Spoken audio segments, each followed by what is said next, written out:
that moment, maybe up until like middle school, I just felt so different. I felt like I didn't really have a belonging. Everybody asked me, why'd you stay in El Paso? I said, because the cost of living. Hello, welcome to my YouTube channel. My name is Audrey Spearman, and today's video is very special. It was very highly requested.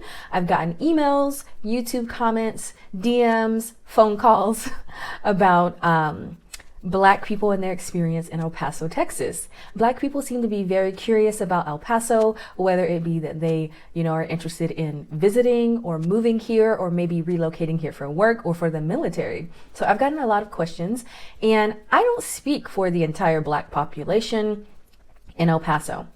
But I did reach out to a few Black leaders that I know and adore, and we got their experience about living here in El Paso. I do want to give you a little bit of a background on El Paso before we get into the video. So, El Paso has been ranked as one of the best places to live, as one of the safest cities to live, and has also earned the title in the top 10 least diverse cities in the country. So, with that being said, Black people are curious about El Paso, but they're also a little bit hesitant, because of the lack of diversity, so to speak. The population breakdown for El Paso is 83% Hispanic or Mexican American, 12% white or Caucasian, and about 4% Black or African American. So I guess the other 1% would be Asian. So that's about 23,000 Black people here in El Paso.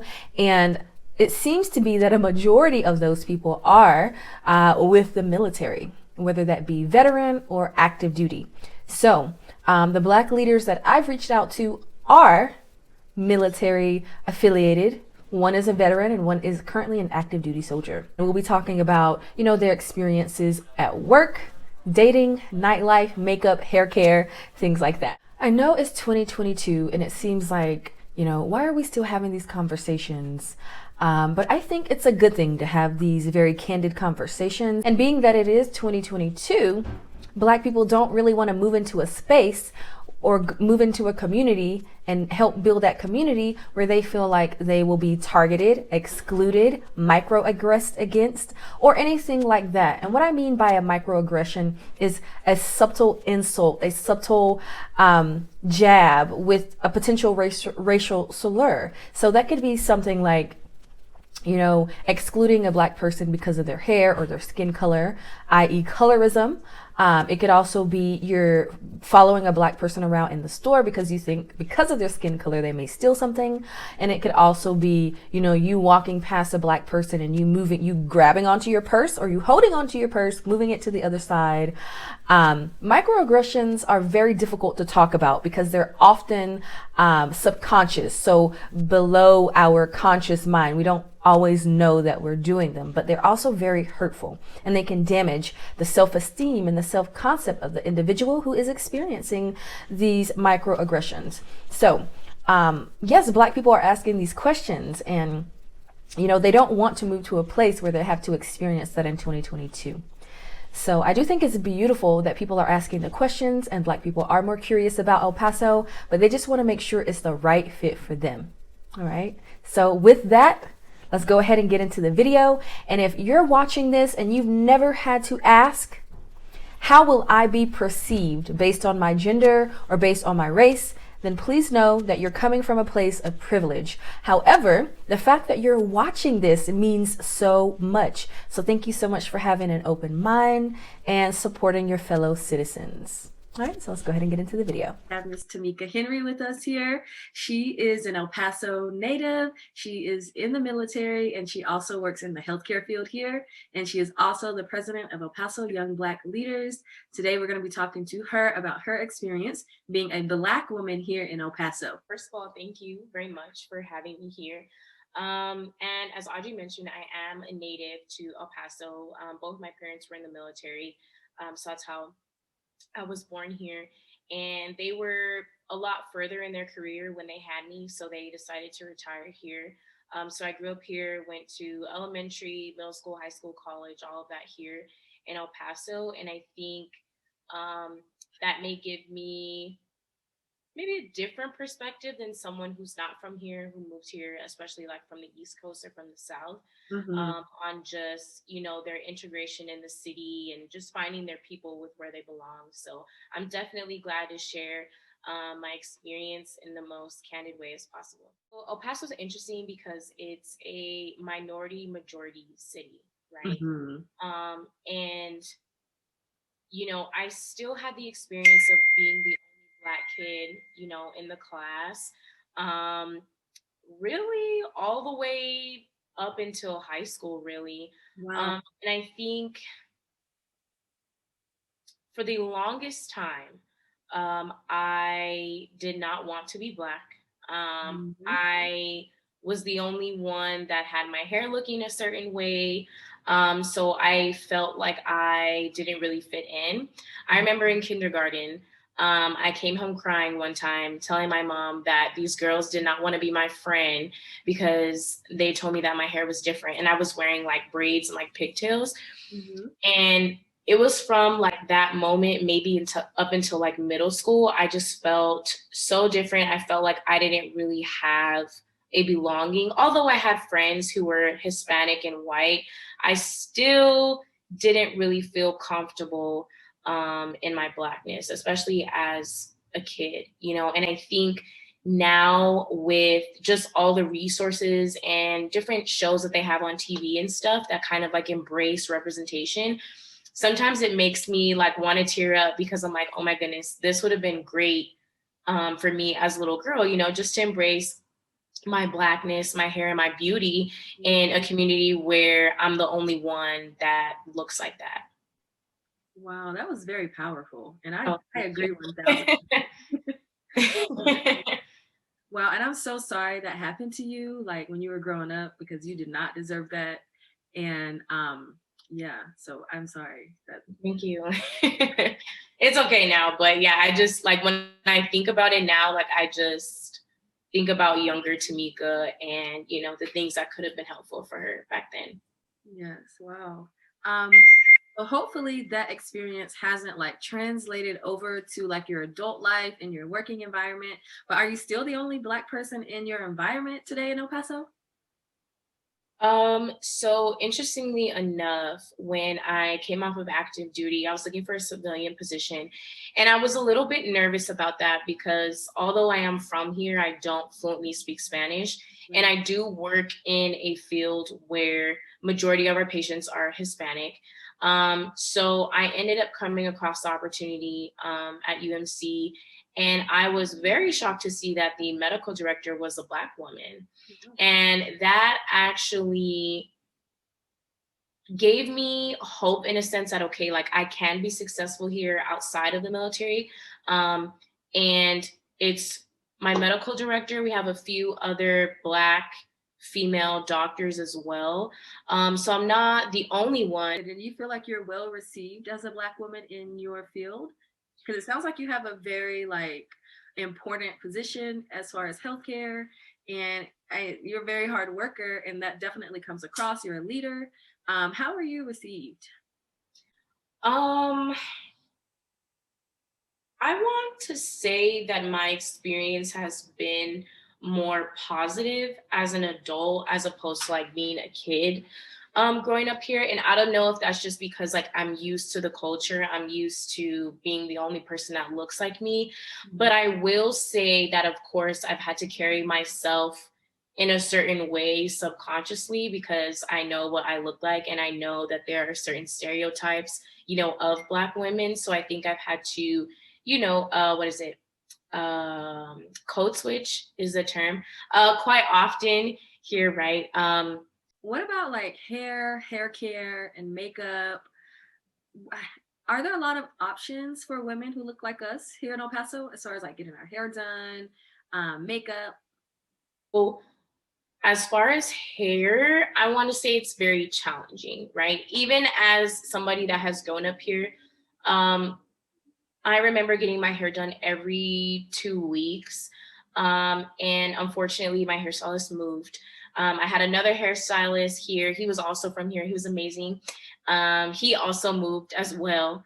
I had cut my hair into a bob maybe 2 years ago, and she did an amazing job, and then she moved, right? So it's like always, Black people here move very often, and it's either because they don't like it or obviously because the army has moved them. Mm-hmm. But I do think that it is challenging, especially because it can be treated as a monopoly as far as like price ranges go, because there aren't many options. So if you're, looking for somebody who is affordable and does good quality work, that may be a bit of a challenge. But I know that there's like different resources out there to find different, Black hairstylists.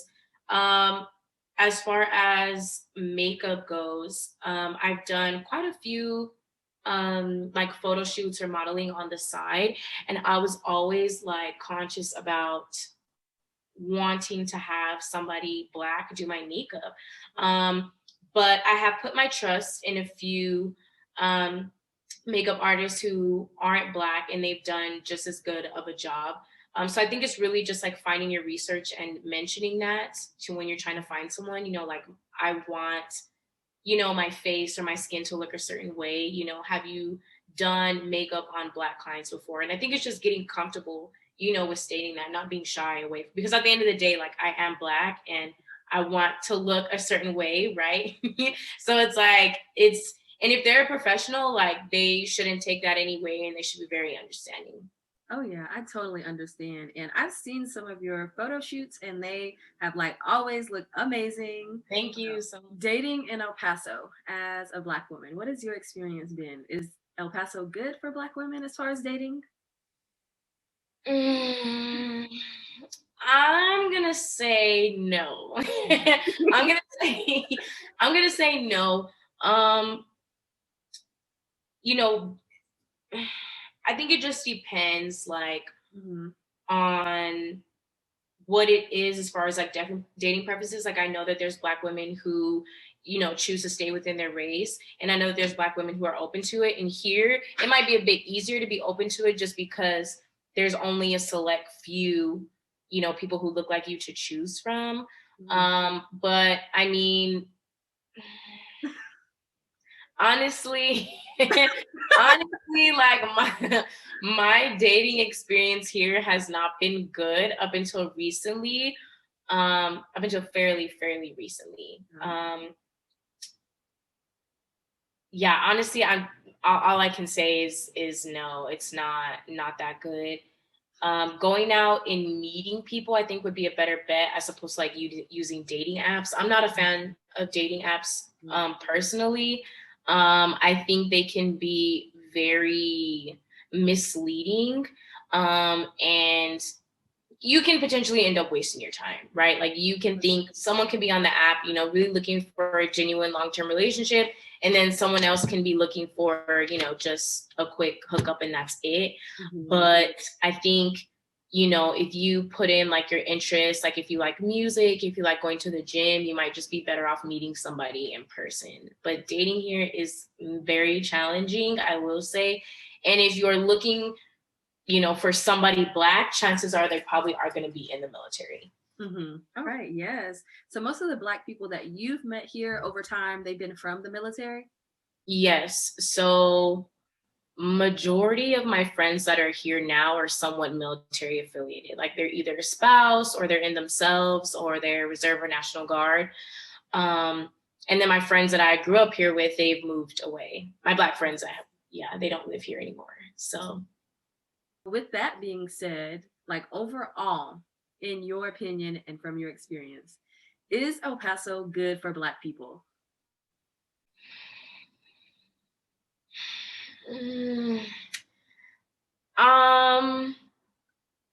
It's hard for me to give like a yes or no answer because it's all about perspective. I think that El Paso is a great place for individuals who have a significant other or individuals who have families. I think El Paso is a great place to raise children. It's safe. There's plenty of activities to do, sports, art. For a young single millennial or Gen Z, I think it could be fairly difficult. Mm-hmm. Nightlife is different out here. I think it's very easy to get homesick. But it's really all about perspective. I think life is what you make it. Mm-hmm. And I think, there's plenty of organizations here that will welcome you. For one, El Paso Young Black Leaders is definitely one of them. Kind of integrate you and lead you and put you in the right direction to meet other Black people so you don't feel so bombarded by the culture shock here. You mentioned like the nightlife. Do you go out? Like if you do, where do you go? So I do go out every now and then. I like to go to Gringo Theory, which is on the east side. I do like 915 Vibes on the east side as well. Where else do I like to go to? Later, in the downtown area, I think by the Chihuahua Stadium. That's a pretty nice place. And those all pretty much have different vibes. So a very important question. You being a Black person from El Paso, do you or did you know Khalid? No, I didn't. I think I don't know how old he is, but he did go to high school on the same side of town that I did. But I do know Aaron Jones, though. I do know him. Who's Aaron Jones? So he's a running back for the Green Bay Packers. He went to UTEP, and he's definitely an El Paso favorite. His parents were also in the military. He ran track and played football at Burgess High School. So I came across him through track and field. But yeah, him, Khalid, those are two El Paso favorites. And anything else we should know about, being Black in El Paso? I want to encourage, Black people giving each other the head nod when we see each other in the stores or just out, and just, there's not a lot of us here. And linking and connecting with one Black person can literally change your entire experience here. Just by meeting one person, they can link you with other people who have the same interests. I mean, just the power in saying hello and exchanging numbers with somebody Black here is like I said, can make or break your experience. Sounds good. I love it. And you did mention that El Paso Young Black Leaders can be that organization that can help other Black people get, more comfortable here. So are you guys having like any upcoming events or doing anything in the future for people who are curious about your organization or who want to know more? Yes, so we do have a Juneteenth event that we're doing with the El Paso Chihuahuas, which is a baseball team out here. And I think that'll be a great experience. Throughout my years growing up here in El Paso, we've never had like a Juneteenth celebration. So that's for starters. But if people want to find out information, they can definitely go to our website at www.epybl.org. Sounds good. And definitely looking forward to the Juneteenth event at the Chihuahua Stadium. But thank you so much, Tamika, for joining me today. I really appreciate your time. And our special guest today is Mr. Curtis Smith. He is a military veteran who's been living here in El Paso, and he's the host of Suite 915. And you can find all of his information here in the video.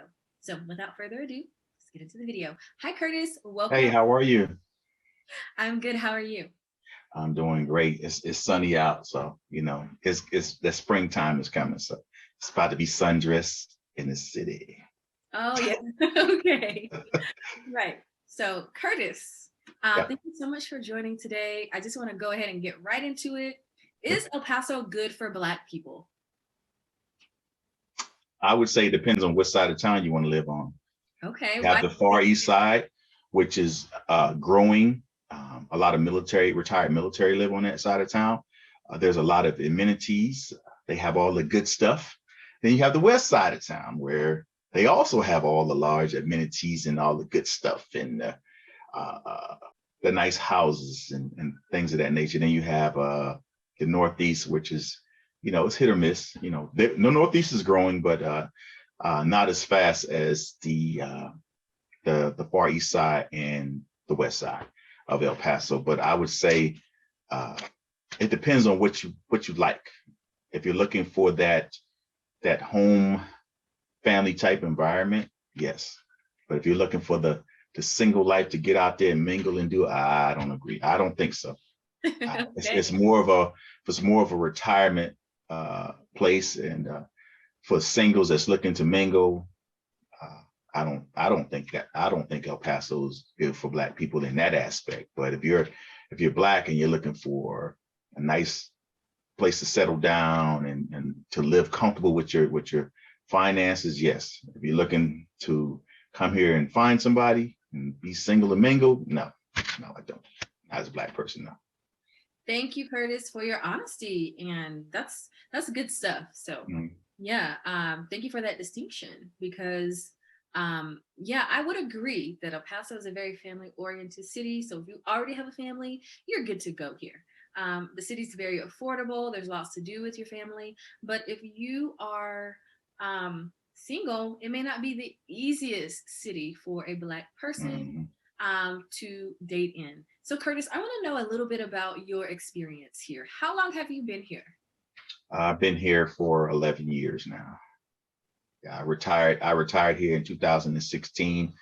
And after divorce, and I decided to just stick around for a little while. There's some things that I do here in El Paso: the podcast, community service, my military. I'm not military, Masonic affiliation things, mentorship, a couple other things, that I do that gave me a breath of fresh air. So I decided to just stay here. I love it. I'm so glad you were able to make El Paso your home and you feel like it's a good place here for you. So you've been here for 11 years. And how is your working environment? I know that you do have a podcast at Sweet 915, and you do cover a lot of the Black issues here in the city. And you really just talk about a lot on the podcast. So how is like your working environment, the spaces that you move in around the city? How's that experience been? Okay, so as far as work, I don't work. I'm retired. I'm living off my retirement. I'm going to school full time, working on my master's program currently. So the platforms to speak about the Black issues here in El Paso. And when I move about, the dating scene, if you want to talk about the dating scene real quick, it's different because of the diversity here. It's predominantly Hispanic. And when you date outside your race a little bit, you get a little bit of pushback. Some people are okay with it, but the older Hispanics still have a problem with it, to include white America and to include our people as well. They're like, well, why you want to date the Hispanic girl? There's Black people here. But it's all about what you like. In my opinion, it's all about who you like and what you like. Maybe you're not into African American women. Maybe you're not into the white ladies or the Hispanics. Maybe you want to date an Asian. So I think it's about what you want. But here, if you're talking about dating, you're gonna get some pushback. But it's all about you. If you're a strong person and you don't care about what other people think, I think you'll be okay. Yeah. So since we're talking about dating, do you go to bars? Do you go to any of the clubs here?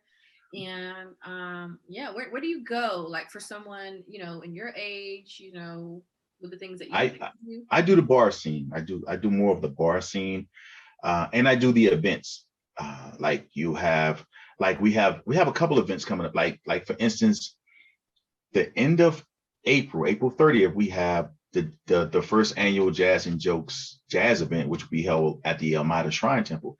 And that's where you get to see a lot of diversity. You get to see a lot of different couples.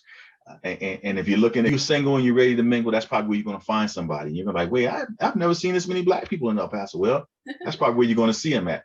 And then you have another event, the alumni chapter of Delta Sigma Theta Incorporated. They're having a jazz event. It's called a jazz brunch. And it's, oh my God, this is, when I say it's very classy and it's very relaxing, and you get to listen to some jazz while you eat a little bit of food and mingle a little bit, with some of the ladies and the men there. And they have a little silent auction thing. They have vendors there. So if you want to get out and do those type of things, you got to be open-minded to get out and mingle. But if you just into just sitting at home and only coming to the events that you hear about, you're going to be alone here in El Paso, because a lot of people tend to go out to bars. Some of the events that they have, that's where you're going to meet the people. But if you're just a homebody, more than likely you're gonna have to go to the dating sites. That's where you're gonna probably find some people. Oh, I'm definitely a homebody, but I'm definitely going to make it a point to get out to the jazz events in April. They sound like so much fun. I love jazz music, so I'll probably see you there. Have you ever experienced any like microaggressions here in the city, or any like anything like that? Not really. But I'll tell you this. I will tell you this, and I shared this before. When you're in the military, as a Black man, you get a whole lot of praise. You get a whole lot of support. You know, the community loves you. Once you take that uniform off, then you become a regular person. Now I'm a El Pasoan. I'm registered to vote. So now I'm a part of the community, the real community, where I pay my bills just like everybody else, and do the normal things, instead of I'm in the field, you see me every now and then. So I'm a new face. So I'm the guy. So now you want to get my number. Now you want to go out.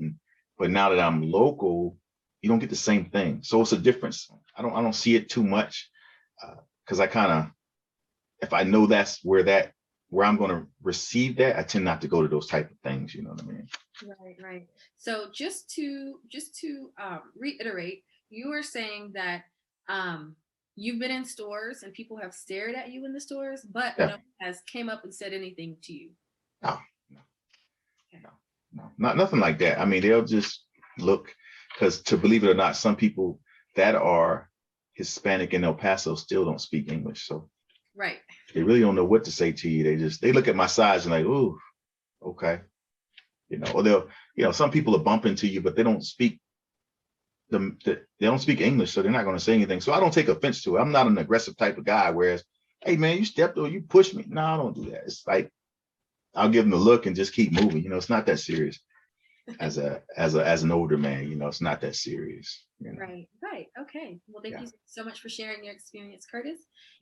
Anything else you'd like to share with us about your experience as a Black man here in El Paso?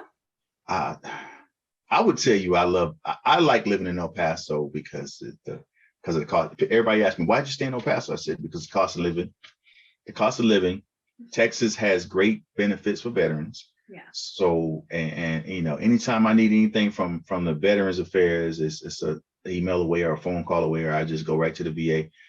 So they took care of me after my military career, and people in the community are friendly. They are friendly. I'm not gonna lie to you. So I can't say if people say, well, is there racism in El Paso? There is, but I didn't experience it. Right. And if I did, I just ignore it, because it's not to the point where I need to address it. Mm-hmm. You know what I mean? But I wouldn't tell you that it's not, because I see it all the time.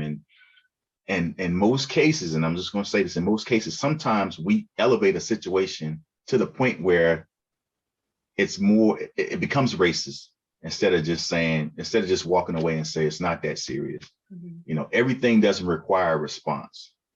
So some people tend to respond to things that they don't need to respond to. People say that there is racism in El Paso, and I do agree with that, because like I said, I have seen it just by watching. And sometimes I have to intervene and say, man, it's not that serious. Mm-hmm. Why are you making a big deal about it?